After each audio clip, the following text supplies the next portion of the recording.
আসসালামু আলাইকুম। ভারত পাকিস্তান যুদ্ধে জয় হলো ক্ষমতা, পরাজিত হলো জনতা। কিভাবে? চলুন বিস্তারিত জানি। ভারত পাকিস্তানের যে সংঘাতটি হলো তার আগে পাকিস্তানের অবস্থানটা আমাদের বুঝতে হবে। পাকিস্তানে যে সকল লোক ইমরান খানকে সমর্থন করে সে সকল লোক পাকিস্তানে ইমরান খানের মুক্তির জন্য বিশাল পরিমাণ আন্দোলন সংগ্রাম গড়ে তোলে। এর ফলে পাকিস্তান যে সরকার বা শাহবাজ সরকার তারা কিন্তু একটা বিশাল পরিমাণের চাপের মধ্যে পড়ে। এবং তাছাড়া বেলুচিস্তান যে সকল আর্মি আছে, বেলুচিস্তান ফোর্স, সেই সকল বেলুচিস্তানে কিন্তু এই পাকিস্তান বাহিনীর বিরুদ্ধে বা সরকারের বিরুদ্ধে বিশাল পরিমাণ আন্দোলন সংগ্রাম বা প্রতিবাদ গড়ে তোলে। যার ফলে আমরা যদি পাকিস্তানে কয়েকদিন ট্রেন হামলার কথা চিন্তা করি, এই সকল বিভিন্ন বিষয় নিয়ে পাকিস্তানের সরকার কিন্তু অভ্যন্তরীণ একটা বিশাল পরিমাণ চাপের মধ্যে ছিল। এবং তাছাড়া যদি চিন্তা করি ইমরান খানের ইস্যুকে নিয়ে পাকিস্তানের সাধারণ জনগণ, পাকিস্তানের যে আর্মি আছে সে আর্মিকে কিন্তু মোটেও পছন্দ করতেছিল না। আর পাকিস্তানের আর্মিদের প্রতি এই সাধারণ জনগণের খুব বিশাল পরিমাণ দিন দিন বৃদ্ধি পাচ্ছিল। এখন দেখেন, এই যখন ভারত পাকিস্তানের মধ্যে যে সংঘাতটা সৃষ্টি হলো, এই সংঘাতটা হলো, এখন আপনি চিন্তা করেন ইমরান খানের সমর্থকরা কিন্তু রাজপথে নাই। বেলুচিস্তানের আর্মিদের এই যে আন্দোলনটা সেটাও কিন্তু দমে গেছে এবং পাক বাহিনী তাদের প্রতি জনগণের সমর্থন কিন্তু আবার বৃদ্ধি পেয়েছে।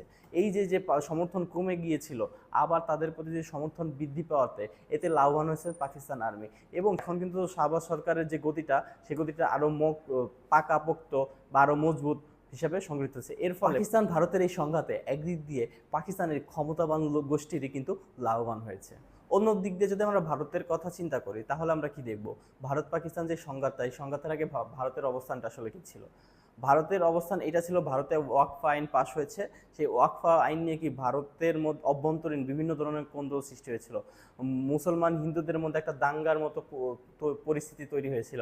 এবং এই আইন নিয়ে ভারতীয় যে সরকার আছে, মোদী সরকার, সেটা কিন্তু অভ্যন্তরীণ এবং বহির্বিশ্বে কিন্তু ব্যাপক সমালোচনার শিকার হয়েছিল। এবং সে অভ্যন্তরীণ এবং বহির্বিশ্বে কিন্তু একটা বিশাল পরিমাণ একটা চাপের মধ্যে ছিল।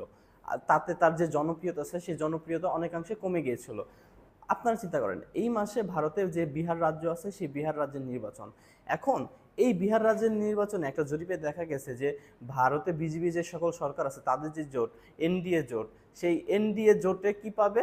এখানে 100টার 270টা আসনের মধ্যে 100টি আসনও তারা পাবে না। বিজেপি 50টার একা 50টির বেশি আসনও তারা পাবে না।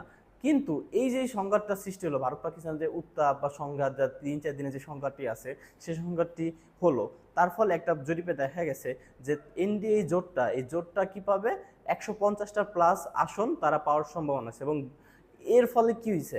এর ফলে যে বিজেপি সরকার যে জনপ্রিয়তা কমে গিয়েছিল এবং অভ্যন্তরীণ চাপ বা বিদেশি যে সকল চাপ ছিল, সে সকল চাপটা কিন্তু এই সংঘাতের মাধ্যমে তারা অনেকাংশেই কমিয়ে ফেলেছে। এবং তাদের অভ্যন্তরীণ যে জনপ্রিয়তা, সেই জনপ্রিয়তাও কিন্তু দিন দিন বৃদ্ধি করেছে। মোরাল অফ স্টোরি এটাই বোঝা গেল যে পাকিস্তান এবং ভারতের যে সাধারণ জনগণ তারা কিন্তু এই সংঘাতে কোনো লাভবান হয়নি। লাভবান হয়েছে ক্ষমতাশীল যে সকল লোক, ক্ষমতার কেন্দ্রবিন্দুতে যারা আছে তারা।